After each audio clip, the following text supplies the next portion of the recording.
마태복음 26장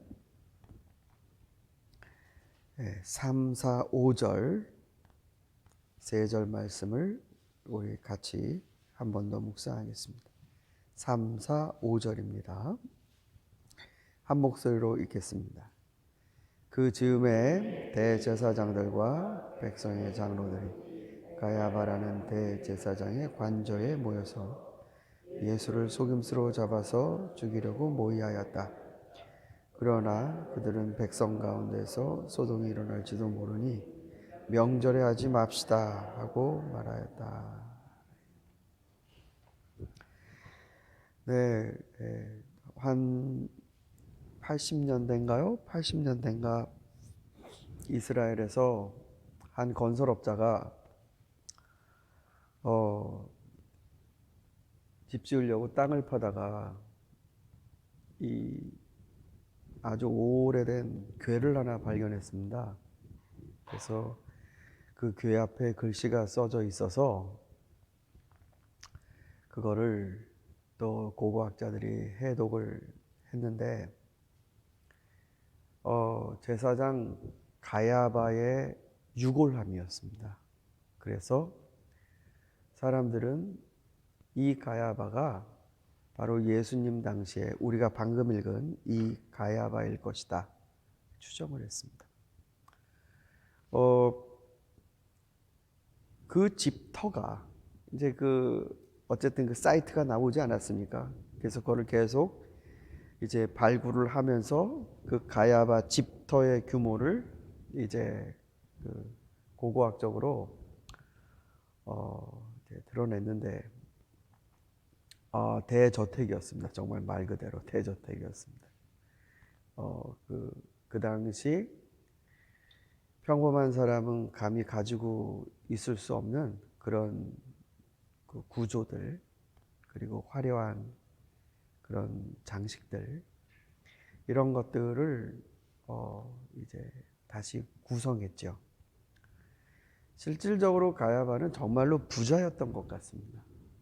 그래서 여기서 지금 모임을 했다라고 하는데 어떤 그 주석을 보면은 이 모임이 그냥 몇 사람 이렇게 와갖고 하는 이렇게 쏙닥쏙닥하는 모임이 아니라 여기 지금 백성들의 장로들 그리고 대제사장들 이렇게 모여 있을 규모면은 이것이 바로 유대인 그 최고 종교 지도자들 그 사내들인 공회를 의미하는 것일 거다 이렇게 얘기도 합니다. 그러니까 산헤드린 공회 그러면은 이제 우리 감이 좀 잘 안 오는데, 예를 들어서 구약 성경을 이제 39권 아닙니까? 창세기에서 말라기까지.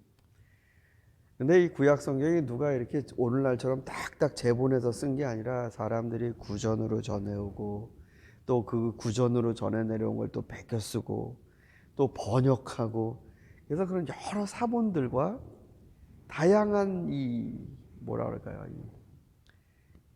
이 베리에이션이죠. 그러니까 많이 있어요.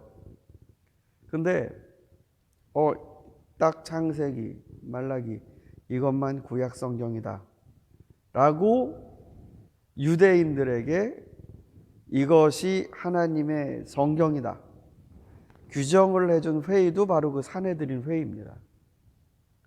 굉장한 회의인 거죠. 거기서 그걸 이제 정경이라고 그래요. 정경을 결정했던 것도 바로 그 회의였습니다. 그러니까 그 모임이 아무리 이 가야바라는 사람의 정치적인 포지션에 의거해서 열렸다 하더라도 결정사항은 굉장히 파급력이 있는 공적인 결정인 겁니다. 우리 이제 교회도 역시 마찬가지죠. 교회도 회의를 해서 결정을 내리지 않습니까? 우리 비전 장로교회 안에서 하는 교회 회의도 있지만 이런 개 교회가 또 모여서 시찰이라는 거에서도 회의를 하고, 또 시찰들이 모여서 노회라는 거에서 회의를 하고, 또 노회의 리더들이 또 모여서 총회를 합니다. 또 그 총회, 그러니까 교단이죠. 총회라고 하면 교단입니다. 근데 그 교단들끼리 또 모여서 또 회의를 합니다. 그러니까 계속 상회가 있고 하회가 있어요. 이렇게. 근데 이 모임은 유대의 종교 지도자들이 모여서 회의할 수 있는 가장 최고의 상회라고 추측합니다. 그러니 이 자리에, 이 가야바의 집에 모여 있다라는 것 자체가, 내가 거기에 껴 들어갈 수 있다는 것 자체가 대단한 그 위세인 겁니다. 어떤 사람은 정말로 명예롭게 생각할 수도 있습니다. 야, 우리 집안이 드디어 사내들인 이 탑 클래스까지 들어왔다. 아마 이 사람들은 누가 뭐래도 지금 로마 제국 치하에서 가장 최고의 권력 정점은 바로 이 사내들인 공회다라고 생각했을 것입니다. 그리고 거기에 들어온 것은 이건 일종의 가장 안전망에 가장 안전한 부류로 주류로 들어왔다는 뜻일 겁니다. 근데 그렇게 주류 세력이 정치적으로나 재력적으로나 혈통적으로나 이렇게 탑 클래스에 있는 이 세력이 내린 교회 결정이 예수를 죽이자였습니다. 교회 회의 결정이 예수를 죽이자였습니다. 예수를 죽이자. 이 사람을 내버려 두면 백성들의 민심을 통제할 수가 없다. 그게 무슨 말입니까? 이게 가장 이들이 두려워하는 것이었습니다. 하나님을 두려워하고 이런 게 아니고 백성들이 동요하는 게 가장 두려웠습니다. 일례로 세례 요한이 광야에서 사역했을 때 사실 세례 요한은 예수님만큼 막 기적을 베풀거나 이 사람들을 깜짝깜짝 놀라게 할 만한 이런 걸 한 사람은 아니에요. 이제 나중에 성경 본문에도 나오죠. 세례 요한이 이적을 예수님보다 베풀지 못했다. 그런데도 유대인의 민심이 흔들렸었거든요. 왜냐하면 정말로 하나님 한 분의 위엄을 어떤 권세보다도 더 중심에 놓고 다이렉트로 얘기하니까요. 아브라함의 자손이라고 우쭐대는 이 독사 새끼들아, 하나님은 돌들로도 아브라함 자손을 만들 수 있다. 그러니까 단단히 굳어져 있는 그 주류층이 가르쳐준 구원 시스템, 그거를 아주 박살내버렸습니다. 그리고 하나님의 말씀과 당사자를 직접 대면시키는 거죠. 네가 이러고도 살 수 있겠느냐. 그것 때문에 백성들은 마음에 흔들렸고 회개하기 시작했습니다. 그러니까 예루살렘으로 가서 제사를 드려야 되는데 세례 요한에게 가서 회개를 하는 겁니다. 그 전까지는 잘못하면 제물을 가지고 예루살렘에 갔어요. 제사 한번 드리고 나면 다 용서받았다, 평안하다, 돌아가라. 그런데 세례 요한은 그게 아니에요. 그러면서 백성들은 세례 요한의 말에 귀 기울이며 그를 따르기 시작했을 때 예루살렘 지도자들이 세례 요한에 대한 불안 때문에 세례 요한을 제거하려 하죠. 똑같은 현상입니다. 이 사람들은 권력의 정점에, 리더십의 정점에 이르렀지만 사람을 무서워해요. 물론 백성 무서운 줄 알아야 그게 진정한 통치자지만 이 사람들이 백성을 두려워하는 건 백성들이 주 수입원입니다. 거기에 있는 이유가 바로 그겁니다. 그런데 이 사람들이 그렇게 모여서 유대인을 위한다고 내린 결정이 예수를 죽이자. 여러분, 아침에 우리 디모데전서 말씀 한 곳만 더 보겠습니다. 디모데전서 6장입니다.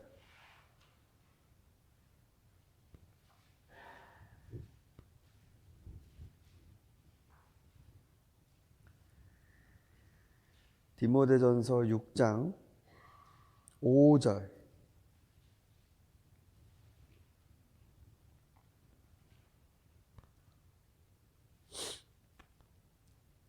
자, 5절 우리 한 절 말씀만 읽겠습니다. 시작.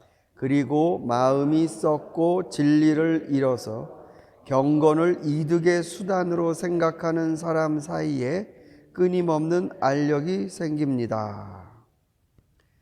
그리고 요 3번이라고 여기 각주가 달려 있는데, 각주 보시면 다른 고대 사본에는 그런 사람들과는 상종을 하지 말아야 합니다 라는 말이 더 붙어 있는 사본도 있답니다. 자, 마음이 썩었고 진리를 잃었기 때문에 경건을 자기 이득의 수단으로 생각을 한답니다. 이런 사람들과는 어울리지 말아라. 그 사람이 높은 자리에 있건 포지션이 대단한 중직자건 마음이 썩고 진리를 잃어버려서 자기가 이런 거룩한 하나님을 믿는 이 시스템 안에서 모양은 경건인데 이 경건을 자기 이득의 수단으로 삼아요. 그런 사람들과는 상종하지 말아라. 이 사람을 얻으려고 이 사람처럼 되고 저 사람 얻으려고 저 사람처럼 됐다고 한 그 사도 바울이 이렇게 매몰차게 얘기합니다. 네? 그리스도인들이 누구와 상종하지 말아라, 이건 참 큰 얘기 아닙니까? 근데 이거를 과감하게 이렇게 얘기합니다. 유대인 얻으려고 유대인처럼, 이방인 얻으려고 이방인처럼, 하나님 모르는 자를 얻으려고 하나님 모르는 자처럼 내가 되었다. 그런데 하나님을 믿는다고 하면서 리더고 권세자고 저 사람이 우리 이끄는 리더다라고 하면서 그 사람이 그 기회를 자기 이득의 수단으로 생각할 때 그런 사람과는 상종하지 말아라. 아주 무서운 단언입니다. 딱 잘라서 하는 단언. 사랑하는 성도 여러분, 경건의 진짜 힘은 하나님을 두려워하는 힘이지 사람을 두려워하는 힘이 아닙니다. 이스라엘의 초대왕 사울은 하나님이 기름 부으셔서 세우신 왕인데 이 사람은 사람의 눈치를 많이 본 임금입니다. 병사들 하는 소리도 백성들 하는 소리도 듣고 이거 지금 내가 흔들리고 있는데 여기서 이거 사무엘 올 때까지 이거 못 기다리겠는데 이러면 사람들이 흔들릴 것 같은데 그래서 자기가 사무엘이 하는 일까지 다 해버렸죠. 사람을 무서워하기 시작하고 그리고 그 사람을 통해 하나님이 주신 포지션인데 그걸 자기 개인의 위엄과 권세와 가문의 기득권으로 그거를 사용하려고 했습니다. 이것이 애시당초 처음에 나쁜 맘 먹고 그렇게 결심하고 그런 사람이 따로 있는 게 아니라 심지어는 다윗조차도 그렇게 하나님 앞에 친절하고 양떼를 하나님의 양떼라고 돌보았던 그 왕도 나중에는 다 자기 양떼처럼 생각하고 그 중에 한 마리 정도는 내가 내 마음대로 잡아먹어도 이거 뭐 문제 있겠나, 다른 나라 왕은 나보다 더 하는데, 옥상에 올라가서 자기가 마음에 드는 여자를 신하보고 데리고 오라고 그럽니다. 은밀하게 그런 것도 아니고 자기가 왕인 거죠. 하나님이 주신 그 포지션에서 경건을 자기 이득의 수단으로 취했습니다. 그때 하나님은 다윗에 대해 가차 없으셨습니다. 사랑하는 성도 여러분, 하나님을 두려워하는 마음을 잃어버릴 때, 하나님의 말씀에 대한 떨림을 잃어버릴 때, 신앙생활을 유지하는 힘은 정말 말 그대로 폼이 됩니다. 폼이 내 신앙생활의 전부가 됩니다. 종교개혁을 일으키고 로마 카톨릭으로부터 떨어져 나오게 된 결정적인 계기가 바로 그거였습니다. 하나님을 두려워하지 않는 교회, 교황, 사제들, 그들이 신앙생활을 유지했던 중심에는 폼이 있었습니다. 그 멋있게 입은 옷들, 회의를 하는데 그 엄청나게 웅장하게 지은 교회 건물, 그게 그들의 신앙을 지켜주는 기득권이 됐을 때, 그곳으로부터 떠나온 게 바로 종교개혁의 후예들이고 개신교의 정신입니다. 그러니까 진정한 장로교인, 개신교인들은 핵심에 하나님의 말씀을 가장 중심의 기득권으로 두는 겁니다. 오늘 우리가 부른 찬송처럼 궁궐이나 초막이나 내 주 예수 모신 곳이 그 어디나 하늘나라. 가야바라는 사람이랑 친하게 됐다. 가야바가 부르는데 나도 초대장 받았다. 그게 자기의 안전망이 아니라 예수 그리스도 그의 초대장과 그가 계신 곳에 부름받은 그것이 바로 우리들에게는 가장 명예가 되는,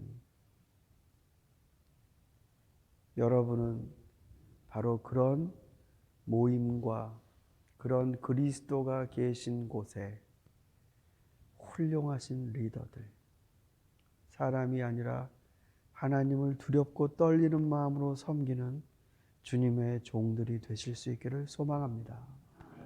기도드리겠습니다.